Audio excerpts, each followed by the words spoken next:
Welcome to the Her Story Circle podcast, the podcast that brings you the extraordinary tales of everyday women who are changing the world. I'm your host, Gertrude Mache, and I'd like to acknowledge traditional custodians of the land on which we meet today. I also like to pay my respects to elders, past, present, and emerging. Every week, we dive into the lives, challenges, and triumphs of women from all four corners of the globe.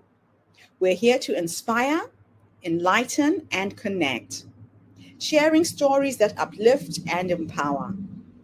So grab a cup of coffee, settle in, and join us as we explore the incredible journeys of women shaping our future. This is Her Story, where every woman's voice matters. Hello, everybody, and welcome back to the Her Story Circle. This is Gertrude Mache here in beautiful Melbourne, Australia. And today I am graced with the presence of yet another fascinating woman. Welcome, welcome, welcome to our tribe.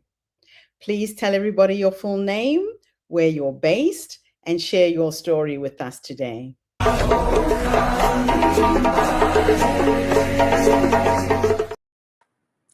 Thank you, Gertrude. It is such an honor and pleasure to be here with all of you. My name is Kathleen Biggins, and I am the president and founder of Sea Change Conversations.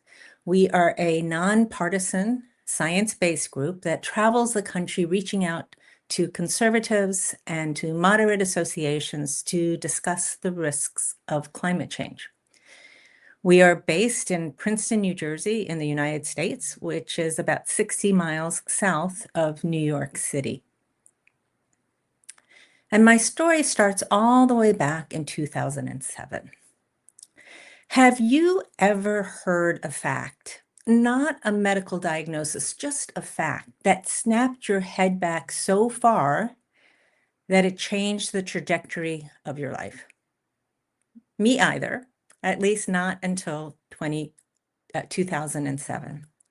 I was sitting in a conference when I heard a military commander and a business leader say not only that climate change was real, but that it posed a real threat to our economy and our national security.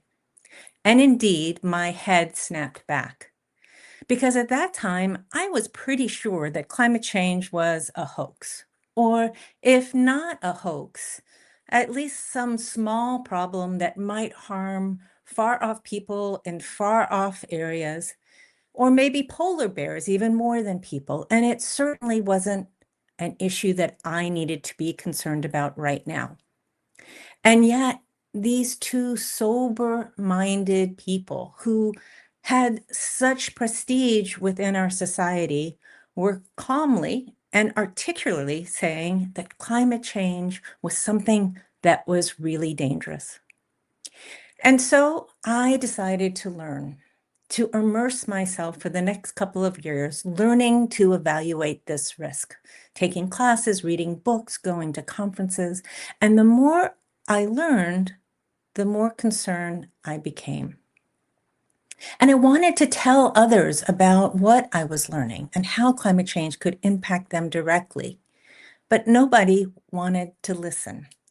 At that time in the United States, it was truly a taboo topic, something that people shunned talking about. And I felt a little bit like Chicken Little, like the hen in the story that was running around saying that the sky was falling.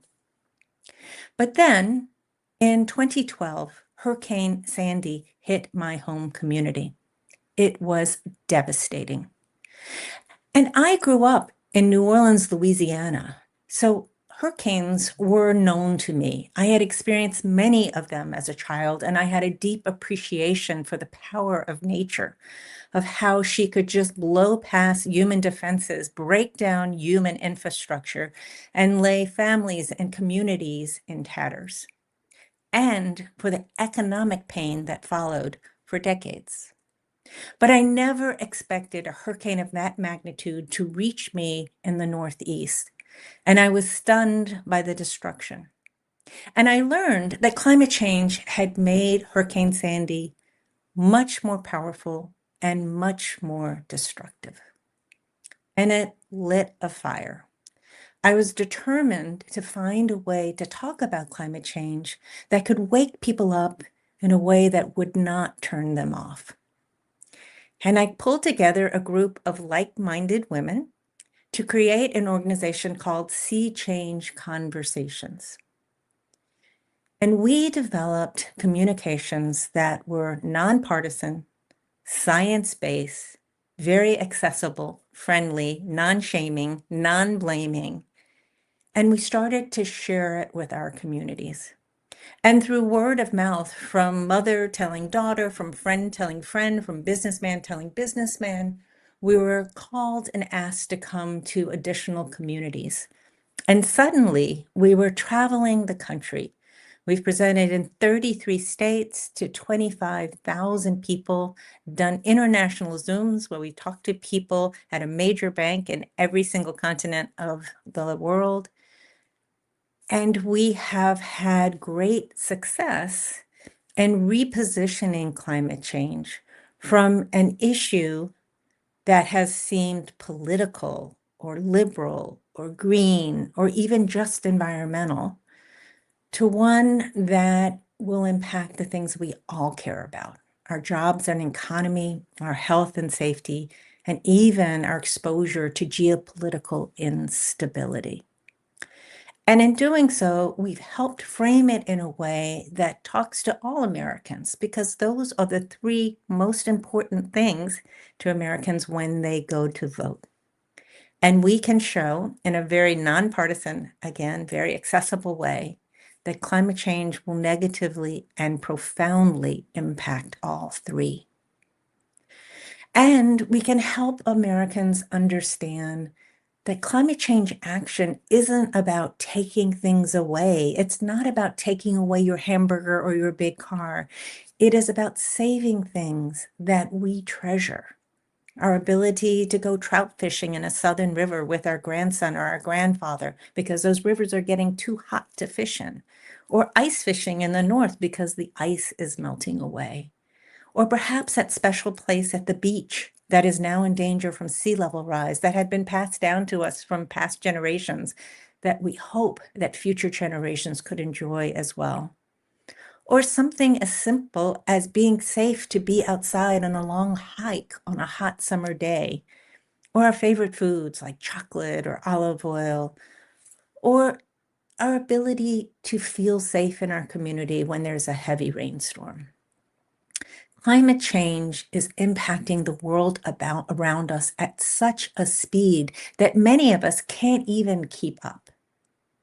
But the science is truly understandable and truly accessible if we step back and use the right language to help people grasp it. And we are seeing it in our own communities, in our own gardens and backyards, and everywhere on our television sets. And we know that this issue will only get more challenging if we continue on our current path. So I hope all of you who are hearing me get curious as well. Maybe your head might snap back a little, and you might want to learn more about this threat that is harming the things that we do all care about so much. And perhaps then you too can begin to talk about it and perhaps join us in this outreach, in this new chapter that we are all entering together on this planet, and that we all should be entering together as inhabitants and lovers of this planet. Thank you. Wow. What an incredible journey you've been on, Kathleen. It's amazing what happens when these major life events change everything for us. Now, I want you to take us back to Hurricane Sandy.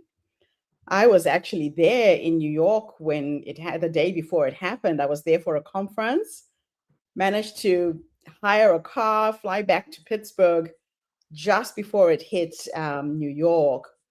What did that day feel like in your body and in your heart? Hmm.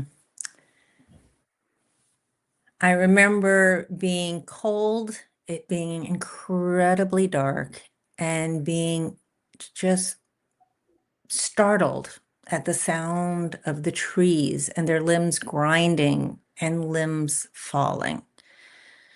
And then, of course, there's the aftermath when things go eerily silent and it is still dark and cold. And we were landlocked. The trees had fallen in a way that we couldn't get off our street. We couldn't see what had happened to our community. And it was a sense of fear, of isolation, and of resolve, because we had young kids and we needed to create a safe space for them and figure it out how we were going to handle these challenges. Mhm. Yeah. Now, before Sandy, how did you personally think about climate change? Well, as I think I mentioned in my prologue, that in the past, originally, I thought climate change was not a big deal. It was truly maybe a liberal hoax or kind of a fabrication um, to make us feel guilty and to deny ourselves good food or our cars or whatever, because it definitely had that flavor within many parts of American society. But after I heard the general and the business leader talk about climate change in that way, and I began to educate myself, I knew before Hurricane Sandy that climate change was real and that most of my peers, my colleagues, and my loved ones had no idea of the magnitude of the risk or that it impacted them or would impact them. What I didn't feel is that I didn't have time to react and that it could hit me personally anywhere. And that's what Hurricane Sandy did. It drove home that climate change is coming for all of us, wherever we live, and that we're all vulnerable. It actually doesn't matter where we are. What happens in one part of the world has got an impact in other parts as well. Now, what was the moment when denial turned into curiosity for you? That moment, again, I think it was when I heard these two pillars of American culture and society say that climate change was coming for something that I'd never associated with climate change, our economy, our jobs, how it was going to function, whether we could get insurance. They were previewing that in a way that just had never heard about it. And then Mm, also military security, the fact that there would be more conflict over dwindling resources, that our military would be called on for more help in these humanitarian natural disasters, that it would make our bases harder to maintain. They would be either too hot to train on or too close to the sea level to stay safe during many of these onshore storms.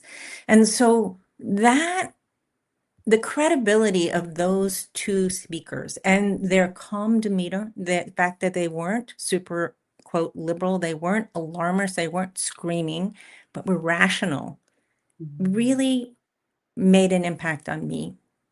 And because they were so trustworthy, it enabled my curiosity to grow. I couldn't shut it off. And that is what we strive to replicate around the country, that same sort of trustworthiness, calmness, rationality that will help others get the message. Yeah, that's amazing. Now, did losing a friend during the storm shape your sense of urgency? Ooh, it just made it personal. It just made it personal. A Yeah. friend who had gone out to check on a tree that had fallen to make sure the house was okay was then struck by another falling tree limb and died. And it it just seems so much of a fluke that Mm. someone that you cared about could simply go outside to check his roof and be swept away or crushed in a nanosecond. And it underscored, what is that old saying? Man plans and God laughs. Well, it's kind of that Yes. way with nature. Nature is so much more powerful than we understand. And what we are doing by changing the composition of our atmosphere by burning fossil fuels and putting up more greenhouse gas emissions, we're pushing nature out of the norms that have existed for the last 10,000 years, and that we have evolved to live within those parameters. And now we're pushing nature into an area that is much more dangerous for our species and others. And I guess in some ways, losing our friend helped epitomize that or personalize that is a better word. Yeah. Really made it real. Now, why do you believe climate change became so polarized in the US? Well, because back in the day, in the 2000s, let's say, Mm, it would the solution to climate change is to modernize our energy system because it is burning fossil fuels that is predominantly pushing us into these more dangerous um, parameters of nature. mm, To do that at that time would have been very expensive and would have made the US a lot less competitive on the world stage, especially when China was using coal, which is very dirty, very carbon intensive, hand over fist to build their economy. mm. So there was a real concern that everything from tomato sauce to toothpaste that was made in the United States would cost more and be at a competitive disadvantage. Yeah. At that time, also, fossil fuels had many more jobs in the United States, and they were concentrated in specific places. Since then, many of those jobs have been automated, and so there are many fewer workers in those fields today. But at Yes. that time, those were really critically important to communities and states, and they fought hard to protect those jobs. And the third thing is that it was the time of the Tea Party, the rise of the Tea Party, which in the United States was a group that really felt that government was often much more of the problem than they were the problem that they were trying to fix, Yes. and didn't want big government involvement. And of course, climate and energy policy does indeed happen on the biggest of stages. And so, for all Mm, those reasons and more, I think there's a human nature that when Al Gore won the Nobel Peace Prize and yeah. the left went wild with euphoria, the right was not so happy. And there was a real kind of emotional division, a schism, if you will. And we had a litmus test for what makes a good conservative or a good liberal, and climate change was the number one on that litmus That, test. wow. You've been through a lot in the US. It's really incredible. Now, what made you choose conversation over confrontation as your strategy?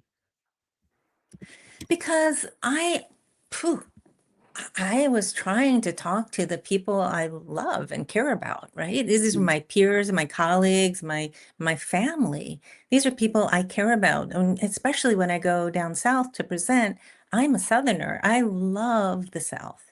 Um, and as I said, really wanted to find a way to wake people up without turning them off. And when you shout or mm, confront, the first thing you do is close your heart and begin to defend yourself and come up with reasons to reject. And yes. we need to build a sense that this is a human problem, that we're all in it together, and there's smart things we can do if we act together, and we can do really good things to make ourselves safer and our kids' future safer. And that Yes. I think works better as being inclusionary instead of exclusionary. Yeah, it's interesting that once we look from a inclusive lens, things look a little bit clearer. Now, how did founding Sea Change Conversations change you personally, do you think? Oh, in so many ways. I never expected to be comfortable on a stage in front of hundreds of people. I never expected to feel the incredible warmth when people are so grateful that we're coming in to help inform their communities, their own associations. I have met the most wonderful people on this journey. I have also met so many of the climate leaders who have advised us and helped us to grow and to sharpen our materials and to vet our materials to make sure that they are showing the most recent science and the most recent thoughts on the energy transition. I have grown as a writer, as a Mm. speaker, I think as a human being, the sense of connecting with people all around the country and again internationally on Zoom makes you recognize again how many commonalities we all share Yeah. and how important it is that we break through some of these animosities that have been built. Yeah, I love it when people realize that there are things where we are more similar than we are different. I love Indeed. it. So, what surprised you the most after speaking with people across 33 states?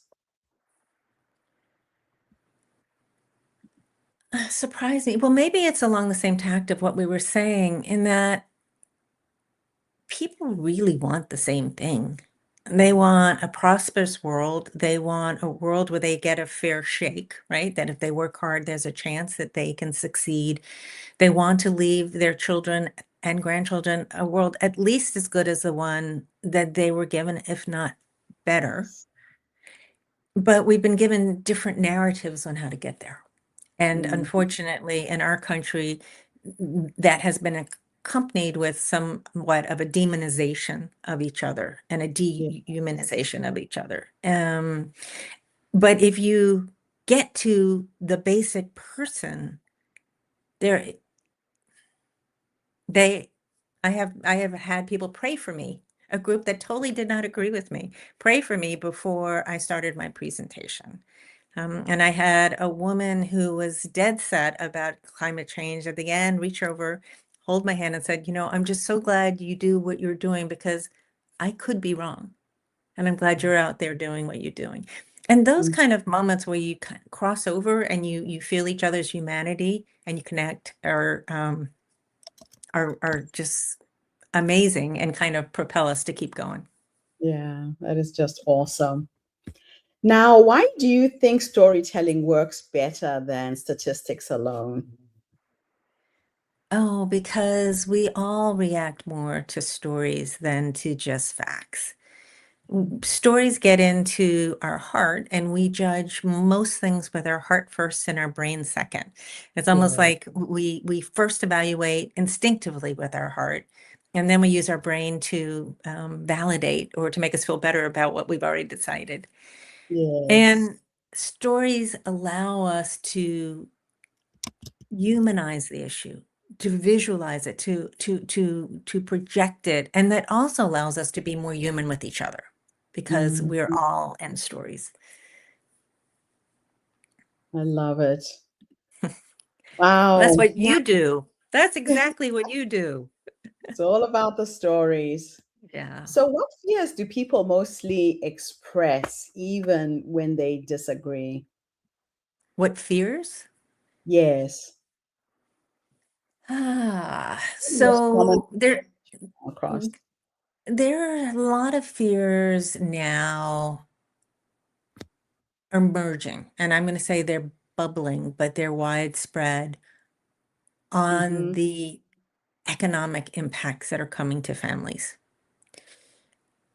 And they don't know all of it's coming from climate change, but there is a sense that things aren't quite right. And one of the areas that I think is pretty universal is on seeing how home insurance is skyrocketing or being dropped. And that's happening in the Midwest because hailstones are getting bigger. It's happening along the seashore because of sea level rise. It's happening in fire prone areas, even in Colorado or out in California. Um, and it's giving people a real unease about the fact that these changes in the safety of our world is being translated into dollars and cents and coming out of our pockets. There is an unease about the fact that these types of tragic natural disasters are happening in places that are unexpected, like Asheville Mhm. with Hurricane Helene that was devastated and it was supposed to be a climate haven. There's unease with how ubiquitous some of these damages can be, especially with wildfire smoke. When smoke from Canada comes down to Washington, D.C., something Yeah, so far away affecting our health and our ability to be outside, it's knocking heads back. And I think there is a sense that things aren't the same, that our crops are growing faster, or the springs are happening too early, and all of a sudden a winter frost will knock all of the blossoms off of our peach trees or apple trees. Things are uneasy. So I'm not going to yeah, say they're full fear because I don't think the knowledge is there to tie the dots, but there's an unease that's really pervasive. yeah, yeah. It's coming through. So, how do you stay grounded when people resist or shut down? Well, as I said, I have a team. We do this as a team, and a team primarily women. We do have a few men that have joined, but having a team that shares common purpose um, is so important. I could never have done what I have done without this sense of a collective we, building Yeah. on each other's strengths and pushing each other forward and picking each other up when it perhaps gets too depressing. But yeah, So I would say a little bit is that sisterhood. No offense to the gentlemen that are also part of our team, but that mhm, sisterhood has really, really been critical to our success. yeah, I love it. That is so good. Yeah. Now, what values guide you when conversations become uncomfortable? So one of the things that I try to do is think about some topic that really, really matters to me. And I encourage others who are trying to talk about this topic to think this through. Like Mm, maybe it's the topic of abortion, or maybe it's a topic of Blue Lives Matter, which is, protecting the police, or Black Lives Matter, helping protect this group, whatever it is that you feel passionately about. mhm, And consider how you would feel if someone came up to you, waved their finger in your face, and said, "Let me tell you why you're wrong. You were so off base." mm. How would you feel? You would feel violated. You would Yeah, feel antagonistic, and it sure as heck wouldn't move you 1 inch to think about it in a different way. So yeah. I try to help myself and to help others put ourselves into the shoes of someone who has been told over and over again that climate change is a liberal hoax. It's not important. It's all about harming our economy and it's stupid. Mhm, And realize that reaching out and being calm and being kind and being even maybe a little playful or making a joke is a much better way to react than getting anger. And also always showing respect. I mean, even though inside you might be seething and clenching your fists behind your back, mhm. always show respect because that is what it's called Yeah. for if you are going to help this conversation get further. So, my last two questions for you are a bit of a thought experiment.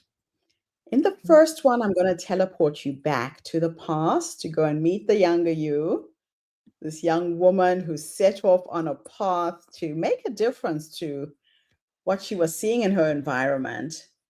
If you could go back and give her three nuggets of wisdom based on what life has taught you up until this point, what three nuggets of wisdom would that be? That's a tough one. So I think the first one would be is don't be so scared of failing and don't worry too much about what other people think. We are often so scared of crossing that line. As I said, talking about climate change was taboo in my community back at the time we were starting Sea Change, and you really felt like you were doing something wrong by bringing it forward. But just because someone else says it's wrong doesn't mean it is wrong. And you need to believe in yourself and believe in your own truth. I think nuts and bolts are really important. Putting one step in front of the other is how you go far. You can't just leap forward like they say in the movies or in the books. You have to go step by step. And sometimes it's hard, and sometimes you're tired, and sometimes you're sad. But by putting steps together, you can reach places you never thought were possible. And also to realize that life has lots of chapters and that you can change your chapters and that you will grow and become a different person with expanded abilities than the ones that you were gifted with just when you were young. So I think those would be my 3 things. Absolutely beautiful. Last question is futuristic. I'm going to teleport you into the future this time. And we are going to go and meet the 90-year-old you. Maybe she's sitting in her rocking chair surrounded by her children and her grandchildren, or she's still out there advocating somewhere with this cause.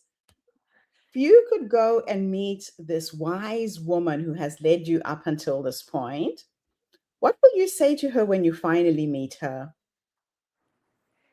What would I say to my 90-year-old me? Yes. I would say, you go, girl. You made it. You made it to 90. Go for it.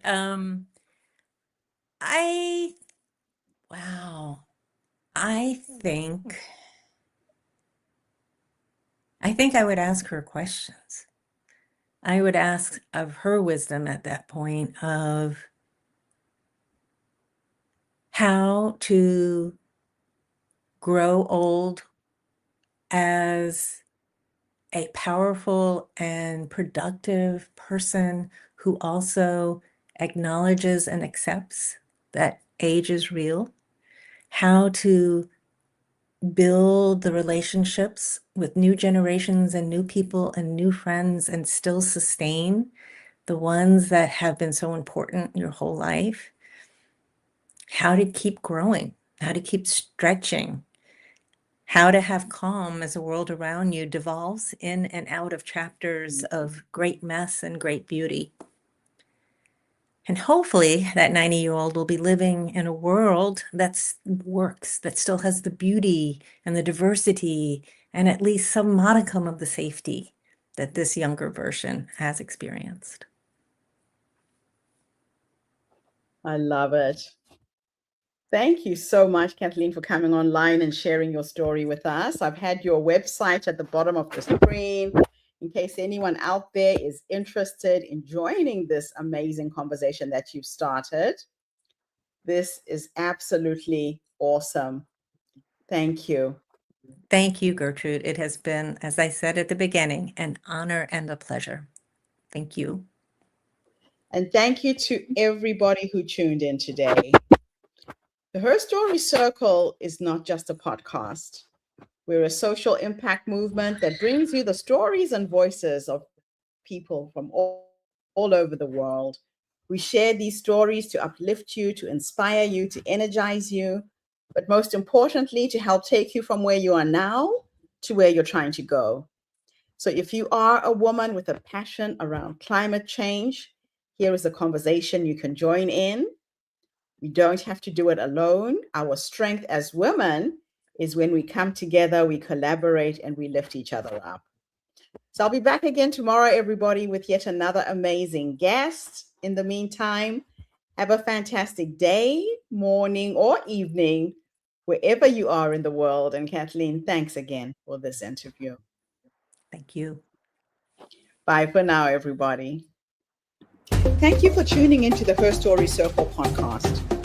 I hope today's story has inspired you to believe in the power of our stories and the difference you can make in the world when you use your voice. I'm Gertrude Mache, and it's been an honor to share this space with you, where voices from all walks of life come together to weave a rich tapestry of diverse perspectives. Don't forget to subscribe, rate, and review our podcast to help us share these stories with more listeners. Follow us on social media by looking for the Her Story Circle podcast for more updates. And join us tomorrow for another episode filled with courage, resilience, and empowerment. Remember, your story matters, and together we're building a stronger, more inclusive world. Until next time, keep making her story. Thank you so much.